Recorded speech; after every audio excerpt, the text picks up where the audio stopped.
Morning বন্ধুরা, বিএনডিএন ব্লগসে তোমাদের সকলকে ওয়েলকাম জানিয়ে শুরু করছি আবার একটি নতুন ব্লগ। এখন বাজে ঘড়িতে সকাল 7টা। এখন থেকে তোমাদের সাথে নিয়ে আমি আমার ব্লগটি শুরু করছি। তো অনেকদিন পর তোমাদের সামনে একটি ছোট্ট ভিডিও আমি তুলে ধরলাম। এতদিন কোনো ভিডিও আমি করতে পারিনি, কারণ আমার দিনগুলো কাটছে ভীষণ বিপদের মধ্যে দিয়ে। তো সেই জন্য কি বলো, মনটাও সেরকম ভালো নেই, তো কোনো রকম ভিডিও করারও ইচ্ছে ছিল না। কারণ কি বলতো, যে ভিডিও ওইভাবে ক্যামেরা তুলে ভিডিও করা, ক্যামেরা ধরে তারপরে এডিটিং করা, সবটাই তো আমাকে নিজে করতে হয়। তো সেরকম সময়ের দরকার। সব থেকে বড় কথা কি বলতো, মনটা সবার আগে। মন যখন ভালো থাকবে দেখবে সব রকম সব কিছু করতেই ভালো লাগে। তো কারণ আর যে বিপদের কথা বললাম সেটা হচ্ছে আমার বাবুর একটা বড় অ্যাক্সিডেন্ট হয়েছে। সেটা হচ্ছে পায়ে অনেকটা কেটে গেছে, কি বলবো, স্কুটিতে বাবুর অ্যাক্সিডেন্ট হয়েছে, গাড়ির সাথে ধাক্কা লেগেছে। তো অনেকটাই ভাগ্য ভালো বলে আমাদের, তাই আজকে বাবু অনেকটা সুস্থ আছে।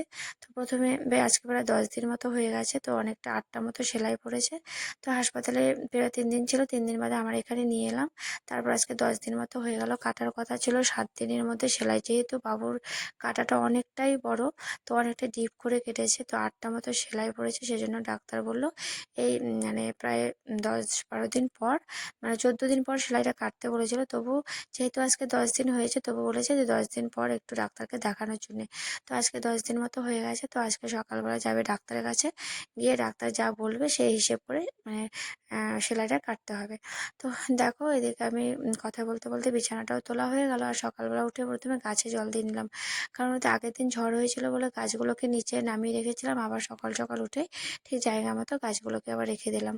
দিয়ে এবার একটু জল টল দিয়ে নিলাম। আর এদিকে দেখো, ঘরের এই গাছটাও পাকা পাতাগুলো যেমন পেকে পেকে গেছে, সেই পাতাগুলোকে একটু তুলে নিলাম। দিয়ে এবার একটু গাছে জল দিয়ে দেবো। তো সবটা মুছে পরিষ্কার করে গুছিয়ে নিলাম। এদিকে বিছানাটাও গুছিয়ে নিলাম। দিয়ে এবারে এই সাইডটা সব কিছু ঝেড়ে মুছে পরিষ্কার করে নিলাম। আজকে যেহেতু একটু সময় পেয়েছি, তো ভাবলাম আজকে ঘরটাকে একটু ভালো করে পরিষ্কার করে নিই। সবসময় তার সময় হয়ে ওঠে না।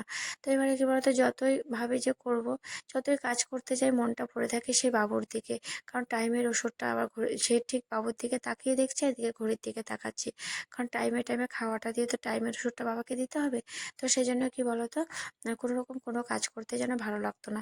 আগে মনে হতো সব খাবার দাবারগুলো দিয়ে নিই, তারপরে সব কাজ করব। তো সেই জন্য আর কোনো রকম ভিডিও করিনি। আর তোমাদের সাথেও কোনো ভিডিও শেয়ার করতে পারিনি, মনটাও ভালো নেই। তো ভাবলাম যে কিছুদিন পর তোমাদের সাথে আমি ভিডিও শেয়ার করব। তো আজকে একটু ভালো লাগছে, বাবুও যেহেতু অনেকটা সুস্থ আছে, তো ভাবলাম আজকে একটা ছোট্ট ভিডিও তোমাদের সাথে শেয়ার করি। তো চলো, এদিকে ঘরের কাজগুলোকে আমি গুছিয়ে নিই। আর যেহেতু বাবু একটু পরে ডাক্তারের কাছে যাবে, তো এদিকে বাবুও ফ্রেশ হচ্ছে। আর ভাগনা যেহেতু নিয়ে যাবে, সেও রেডি হচ্ছে।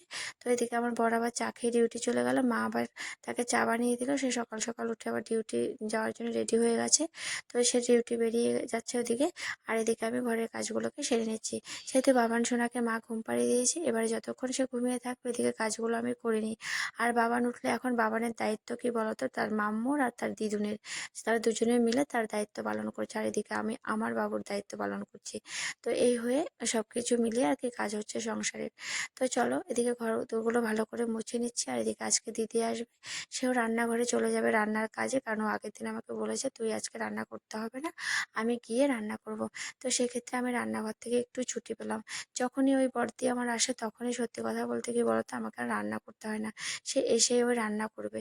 তো সেই যে যখনই ও আসে, আমার ওই রান্নাঘর থেকে একটু আমি ছুটি নিয়ে নিই। তো যাই হোক, এদিকে দেখো, এদিকে সব কিছু একটু মুছে পরিষ্কার করে নিলাম। আর এদিকে ফ্লাওয়ার ভাসটাকে একটু ভালো করে মুছে নিলাম, কারণ অনেকদিন থেকে তো সেরকমভাবে ঝাড়া পোছা হয় না। তো অনেকটাই কি বলবো, একদম ডিপ করে ধুলোবালি পড়েছে, তাই ভাবলাম একটু ভালো করে মুছে দিই। আর এই যে দেখো, ডাক্তার দেখিয়ে বাবুও চলে এলো। তো ওই যে অনেকটাই কাটা, তো মনটাও বাবুর ভালো নেই। কারণ আমার বাবু না কোনো জায়গায় গিয়ে বললাম, এক রাতের বেশি দু রাত থাকতেই চায় না। আমার বাড়ি হোক, আমার দিদির বাড়ি, যেখানে থাক না কেন। তো সেক্ষেত্রে সেখানে আজকে 10 দিন মতো হয়ে গেল, বাড়ি যাওয়ার জন্য একদম পাগল হয়ে গেছে। বলছে আমি এখনই বাড়ি যাব, আমি এসে আবার সেলাই কাটবো, আর আর থাকবো না, সে থাকতেই চাচ্ছিল না। আর দেখবে কি বলতো, যারা কাজের মানুষ, যারা ছুটে বেরিয়ে কাজ করে তাদের দেখবে বসে থাকলে তারা যেমন কষ্ট পায়, তেমনি কি বলতো, যারা পাশে থাকে তাদেরও ভীষণ কষ্ট হয়। এই যে আমার বাবু সবসময় ছুটে কাজ করে বলে আজকে বাবু বসে আছে না, আমাদের নিজেরও দেখে খারাপ লাগছে। তো যাই হোক, এই যে দেখো, সকালবেলা একটু টিফিন বানিয়ে নিলাম, কারণ এখানে দিয়ে দিলাম হচ্ছে মুড়ি গুঁড়ো আর দুধের সাথে চিনি দিয়ে গুলিয়ে দিয়ে দিলাম, কারণ আমার বাবু না সে শুকনো জিনিস খেতে পারে না। কারণ 13 বছর হয়ে গেল আমার বাবু একটা বড় রোগের সাথে লড়াই করছে।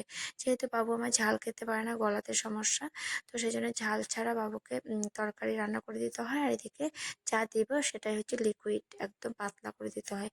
যে কোনো জিনিস শুকনো বাবু একদমই খেতে পারে না। তো এই যে দেখো দিদি এসে রান্নার কাজে হাত লাগিয়ে দিল।